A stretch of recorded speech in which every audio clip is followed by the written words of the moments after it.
अर्चना गौतम एक भारतीय अभिनेत्री, मॉडल और राजनीतिका है जिन्होंने मिस बिकिनी इंडिया 2018 का खिताब जीतने और 2022 के उत्तर प्रदेश विधानसभा चुनाव 2022 में हस्तिनापुर निर्वाचन क्षेत्र से लड़ने के लिए जाना जाता है। अर्चना गौतम बुधवार शुक्रवार 1 सितंबर 1995 को मेरठ उत्तर प्रदेश में पैदा हुई थी। उसकी राशि कन्या है। अन्य स्रोत के अनुसार उनकी जन्मतिथि बुधवार 1 सितंबर 1993 है। उनका गुरुनगर नागेला हरेरू उत्तर प्रदेश है। उन्होंने शांता स्मग गर्ल्स इंटर कॉलेज में मेरठ और Ismail girls international college Meerut से पढ़ाई की है। उन्होंने IIT इंजीनियर कॉलेज मेरठ से बैचलर ऑफ जर्नलिज्म में एड एंड मास कम्युनिकेशन किया है। उनकी मां का नाम सुनीता गौतम है। वह एक गृहिणी है। उनके 3 भाई है, मिशु गौतम, विनय गौतम और कुलसम गौतम। अर्चना ने अपने अभियान की शुरुआत फिल्म ग्रेट ग्रैंड मस्ती से की थी। वो गांव की गौरी के किरदार से की थी। उन्होंने बॉलीवुड फिल्म हसीना पारेकर, बारात कंपनी और जंक्शन वाराणसी में भी अभियान किया है। वह हाले दिल बेइंता, डायनामाइट, नशा ज़्यादा और बुग्गू ओए जैसे कई म्यूजिक वीडियो में नजर आ चुकी है। 2020 में वो हरियाणवी गाने सांस में नजर आई। अर्चना ने तमिल फिल्म में डेब्यू फिल्म कुडा से किया था। उन्होंने 2020 में फिल्म IPL से तेलुगु फिल्म में डेब्यू किया है।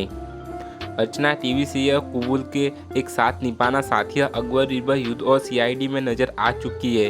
2014 में अर्चना ने मिस उत्तर प्रदेश का खिताब जीता था। 2018 में उन्होंने मिस बिकिनी इंडिया और मिस बिकिनी यूनिवर्स इंडिया का खिताब भी जीता था।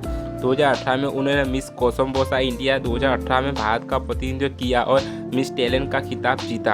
अर्चना भारतीय राष्ट्रीय कांग्रेस की सदस्य है। उन्होंने अपना राजनीतिक करियर नवंबर 2021 में शुरू किया, जब वह भारतीय राष्ट्रीय कांग्रेस में शामिल हुई और 2022 में उत्तर प्रदेश विधानसभा चुनाव के लिए हस्तिनापुर से चुनी गई। 10 मार्च 2022 को नतीजा घोषित होने के बाद उनकी पार्टी चुनाव हार गई। कथित तौर पर वह 2022 के राज्य विधानसभा चुनाव में केवल 15,019 वोट हासिल कर पाई। चुनाव हारने के बाद उन्होंने ट्वीट कर अपनी हार बताई। 2021 में वह उस कांग्रेस पार्टी में फिर से शामिल हो गई जिसे उन्होंने सम्मान ना मिलने से परेशान होकर छोड़ दिया था। एक इंटरव्यू में उन्होंने कहा कि उनके पिता ने उन्हें दोबारा पार्टी में शामिल होने के लिए कहा है। 2022 में उन्होंने लोकप्रिय रियलिटी शो बिग बॉस 16 में भाग लिया। बाद में अपने सहप्रतियोगी शिव ठाकरे के साथ लड़ाई के कारण उन्हें बिग बॉस ने शो से बाहर कर दिया था। बाद में शो के होस्ट सलमान खान ने उन्हें बिग बॉस के घर में दोबारा प्रवेश करने के लिए कहा। उन्होंने बिग बॉस 16 में भाग लेने के लिए प्रति सप्ताह लगभग 3 लाख रुपये चार्ज किए। 2022 में उत्तर प्रदेश विधानसभा चुनाव में हस्तिनापुर निर्वाचन क्षेत्र से उम्मीदवार के रूप में अर्चना के नाम की घोषणा की गई। उनके नाम की घोषणा के बाद उन्हें सोशल मीडिया पर पोस्ट की गई बिकनी तस्वीरों के लिए शर्मिंदा होना पड़ा। एक इंटरव्यू में अर्चना ने इस बारे में बात करते हुए कहा, मैंने मिस बिकनी 2018 में भारत का प्रतिनिधित्व किया है। मैं मिस उत्तर प्रदेश 2014 और मिस कॉस्मो वर्ल्ड 2018 थी। मैं लोगों से अनुरोध करती हूँ कि मीडिया उद्योग में मेरे पैसे को मेरी राजनीतिक करियर के साथ ना मिलाए।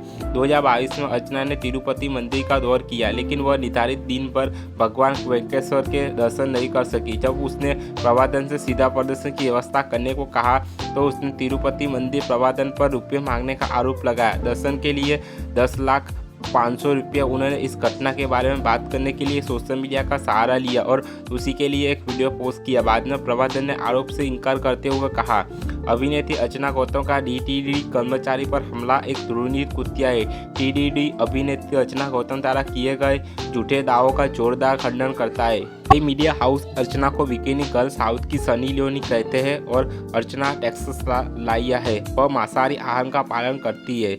उनके शौक में यात्रा करना और नृत्य करना शामिल है। एक इंटरव्यू में अर्चना ने बताया था कि वह एक गरीब परिवार से है और जब वह छोटी थी तो अपने गांव में गाय का गोबर बनाती थी और उनसे दूध निकालती थी। जब अर्चना बच्ची थी तब उनकी रुचि राजनीतिक में थी और वह समाज से मायका मामलों से अपडेट रहती थी। एक इंटरव्यू में उन्होंने कहा कि कांग्रेस महासचिव प्रियंका गांधी का नारा लड़की हूँ लाड़ सकती हूँ सुनने के बाद वह कांग्रेस पार्टी में शामिल हुई। 2017 में उन्होंने फेसबुक पर साझा किया कि तस्वीरें में क्रिकेट क्रिस गेल के साथ एक पार्टी का आनंद लेते देखा गया था। 2017 में अर्चना ने कुछ गुंडों के खिलाफ शिकायत दर्ज कराई जिन्होंने खुद को CBI अधिकारी होने का दावा किया, लेकिन उनका अपहरण कर लिया। शिकायत में उसने कहा कि गुंडों ने उसे एक विज्ञापन में एक भूमिका की पेशकश की जिस पर वह सहमत हो गई और जब वह उससे मिलने गई तो उन्होंने उसका फ़ोन और कार की छवियां छीन ली और उसका अपहरण कर लिया। उन्होंने रुपये की मांग की, उससे 50 लाख रुपये। एक इंटरव्यू में अर्चना ने इस घटना के बारे में बात करते हुए कहा था, वह बहुत सारे लोग थे और मैंने छात्रों को भी वहाँ से गुजरते देखा, लेकिन उन सभी ने मेरी चीखों को नज़रअंदाज कर दिया। आखिरकार पास बैठे एक भिखारी की नज़र मेरे संघर्ष पर पड़ी। वह आया और आरोपी को पकड़ लिया, जबकि मैं गया और मदद के लिए पुकार। उन्होंने आरोपी को विले पाले पुलिस स्टेशन में ले जाने में भी मेरी मदद की। 2020 में उन्होंने इंस्टाग्राम पर एक पोस्ट शेयर किया था, जिसमें उन्होंने बताया था कि वह 2012 में कैसी दिखती थी और 2020 में वह कैसे बदल गई थी। 2022 में जब अर्चना ने प्रशंसक से हेलीकॉप्टर के इस्तेमाल की इजाज़त मांगी तो उन्हें अनुमति नहीं दी गई, लेकिन जब राज्य के सीएम पहुंचे तो उन्हें हेलीकॉप्टर उपलब्ध करा दिया गया। उन्होंने प्रशंसक की आलोचना करते हुए कहा कि वह एक दलित की बेटी है, इसलिए उन्हें प्रवेश नहीं दिया गया। वह कई मौक़ों पर हुक्का पीते हुए भी नजर आती है।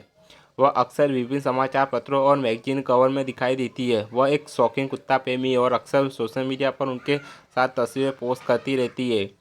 उन्हें अक्सर कई मौक़ों पर शराब पीते हुए देखा जाता है। वह एक फिटनेस उत्साही है और अक्सर अपने वर्कआउट की तस्वीरें सोशल मीडिया पर शेयर करती रहती है।